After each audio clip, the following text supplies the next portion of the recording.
Red Bull appears to be a few seconds behind the Ferrari in terms of performance, which appeared to be the most dominant force at the beginning of the 2022 season. But unfortunately, Ferrari appears to be showing some reliability issues in their F175 when the season progressed. They experienced a double DNF during the recently concluded Azerbaijan Grand Prix, opening the chance of both Red Bull drivers to take the lead in the current championship standings. Red Bull chief advisor Helmut Marko recently spoke to the media about the current performance levels of the Red Bull compared to its main rival, Ferrari. He also talked about the strength and the weakness of their RB18 compared to the F175 in different circuits as well. For the first time in the hybrid era, we have the fastest car on the straights, Dr. Helmut Marko told the German broadcaster RTL. We used to be one of the slowest teams in that way, but in Jeddah and Miami, we beat Ferrari because of our better top speed. The next circuits have long straights. Baku's is the longest of the entire calendar. Ferrari is especially fast in slow corners, but the next two circuits don't have many of them, Marko said. Thank God at the two circuits where Ferrari generally had the strongest car, in Barcelona and Monaco, we were able to win. We're happy about that. The Spanish Grand Prix was a more controversial one for the Red Bull team, which was full of on-track dramas. It was not a sweet drive for Verstappen as he faced a huge DRS issue in his car throughout the weekend. The early signs of the issue was during the final push lap in qualifying due to malfunctioning of the DRS flap, which made him abort the lap. Red Bull engineers thought that they have found a quick solution during the interval between qualifying and the race. But it was totally wrong, and the problem reappeared during the race, making it impossible for Verstappen to overtake. But Dutchman was lucky as the race leader, Leclerc, retired, opening the chance for Sergio Perez to take the lead of the race. Then, in the final laps, controversial track position swapping happened, handing over the victory to Verstappen.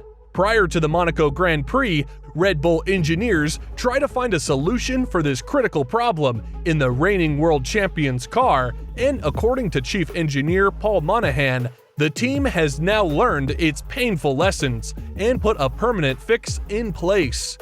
Monahan said, "Our DRS problem was self-inflicted, I think if we are honest. So now, we've learned our rather painful lessons," suggesting Red Bull may have cut too many corners in an effort to slim the overweight RB18 down to the minimum limit.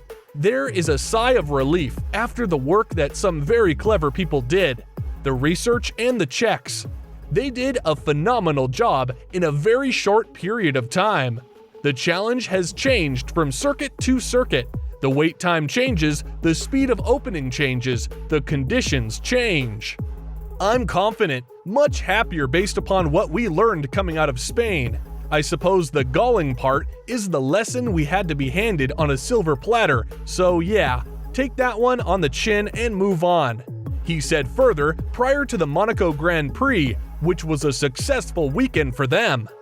Red Bull engineers had to deal with an aero load coming at a speed of 160 kilometers an hour in the streets of Monte Carlo, where straight parts are less, with much narrower race tracks. So they appeared to be successful in Monaco, handing over double podiums for Red Bull. But in the streets of Azerbaijan and Canada, their challenge is to deal with an aero load coming at a speed of 300 kilometers an hour, where long straight track sections are dominant. They completed the Azerbaijan assignment very well, which contains a 2.2 kilometer long straight, handing over 1 and 2 finishes for Verstappen and Perez respectively. No major issue with the DRS system was observed in the Verstappen car in the streets of Baku, proving that their Milton Keynes squad has found a permanent solution. When the media asked Red Bull chief engineer Paul Monahan to explain the difference between the Dutchman and the Mexican, he said the RB18 suits Perez better than the 2021 Challenger. Monahan said Checo is driving extremely well this year, and he does find the car is not always to his liking, but it's one that he can drive. I find it interesting that Max, he can drive the thing. Goodness to me, he really can. And the likes and dislikes, that's a typical ebb and flow you will see between teammates.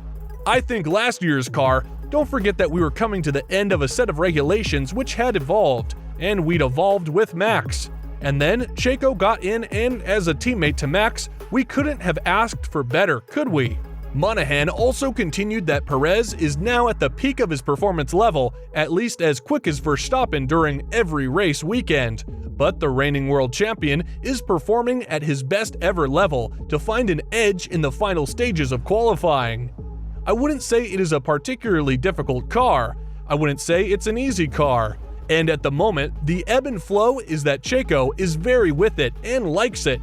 Would Max come to the same point of settlement? Yes. He might do slightly later in the weekend. Will he complain after the race win or lose or whatever? Complain is the wrong word. Will he have his usual constructive criticism? Yes, of course he will. I think we should expect that from both of them. I don't know if one is more comfortable than the other. I think Max is driving as well as I've ever seen him drive. We'll see what happens towards the end of the year. Christian Horner is now at a situation similar to Toto Wolff was in 2016, when both Hamilton and Rosberg was fighting for the championship. Both the drivers are friends since their karting stage, but then they turned out against each other when the season progressed into the final stages. We saw a healthy relationship between Dutchman and Mexican throughout the previous seasons, and now things seem to be changing with the Jos Verstappen comments on Perez's Monaco victory. "It doesn't matter to us which of the two is world champion," he said. Of course, the constructors is enormously important, but whether it's Max or Checo, they're both Red Bull drivers, and they've both got the same chance. Of course, it's a long season, and it will have its ebbs and flows, but it's great to have both drivers right at the sharp end. Checo is in the form of his career. He's doing a great job, and it's not a one-off. I mean, we saw his pole position in Jeddah, and he's really hitting a rich vein of form. So, that's fantastic for us, but we need both drivers working the way they are together.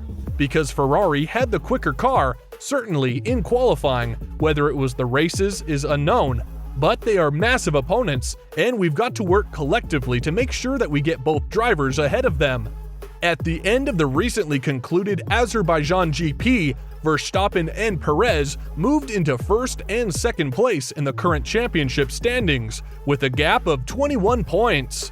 After Sergio Perez's victory in the streets of Monte Carlo, he was handed over his new contract with an extension for another 2 seasons with the Red Bull team.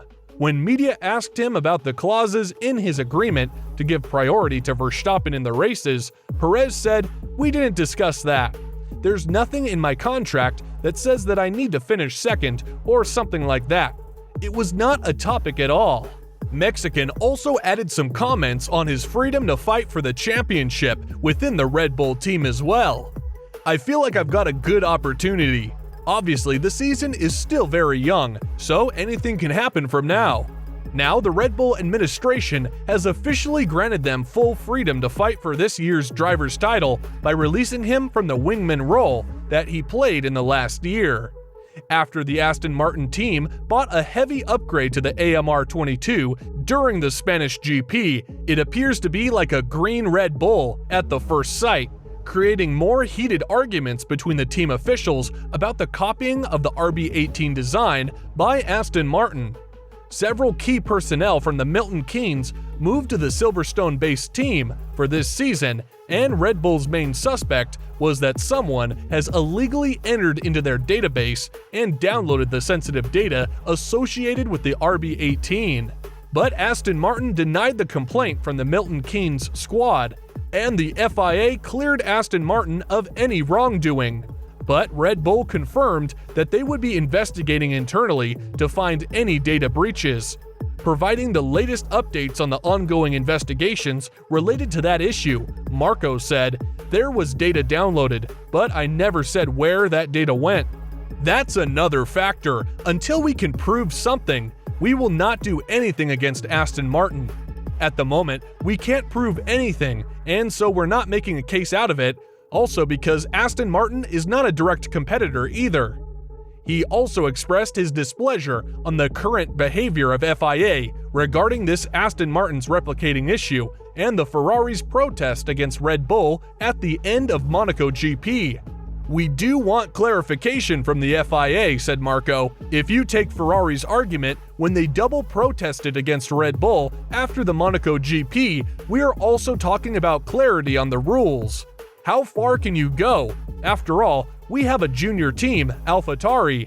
If you interpret this case consistently, then AlphaTauri could also work more closely with us. It's all difficult to understand. If you look at the whole timeline, there are even more inconsistencies, but if you can't prove it in black and white, then you have to let it go. Since it's not a direct competitor of ours, we're not completely on top of it either." In short, at the moment, there is no evidence that Aston Martin has actually copied us, except that the two cars are very clearly similar. The 2022 season is maturing day by day, heating up the rivalries between teams like Red Bull and Ferrari. At the end of the Azerbaijan Grand Prix, Ferrari lost the lead in the current championship standings to both the Red Bull drivers, mainly due to the DNFs that they experienced during the last 3 races. In order to remain in the championship fight, Ferrari needs to come back strongly during the next few races to give a good fight against both Verstappen and Perez.